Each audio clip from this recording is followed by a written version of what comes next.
এক আরব বেদুইন একবার তার ছেলেকে সঙ্গে করে বাদশার নিকট গেল কিছু আর্থিক সহযোগিতার জন্য। তারা যখন বাদশার নিকট পৌঁছালো তখন বাদশাহ কাবা শরীফের নিকট বসে মোনাজাত করছিলেন এবং খুব কান্নাকাটি করে আল্লাহর কাছে দোয়া করছিলেন। এই দৃশ্য দেখে বেদুইন লোকটি তার ছেলেকে বলল, বাবা দেখো জমিনের বাদশাহ কিভাবে আসমানের বাদশার কাছে কাকুতি মিনতি করছে।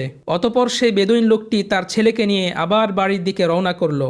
তখন ছেলে বলে উঠল, বাবা আমরা এত দূর থেকে এসেছি বাদশার নিকট সাহায্য চাইতে, তাহলে সাহায্য না নিয়েই এখন বাড়ি ফিরে যাব? এ কথার উত্তরে বেদুইন যা বলেছিল সেটাই আমার, আপনার এবং সকল মুসলমানের জন্য আদর্শ। সে বলল, তুমি কি দেখনি জমিনের বাদশাহ নিজেই যখন আসমানের বাদশার কাছ থেকে চেয়ে নিচ্ছেন, তখন আমরা আবার তার কাছে কি চাইব? আমাদের যা চাওয়ার তা আসমানের বাদশার কাছ থেকেই চেয়ে নিব। এ কথা বলে সে ছেলেকে নিয়ে বাড়ি ফিরে গেল, বাদশার সঙ্গে দেখাও করল না। সুবহানাল্লাহ! বেদুইন লোকটির কি মহৎ চিন্তা ও কি সুউচ্চ শিক্ষা!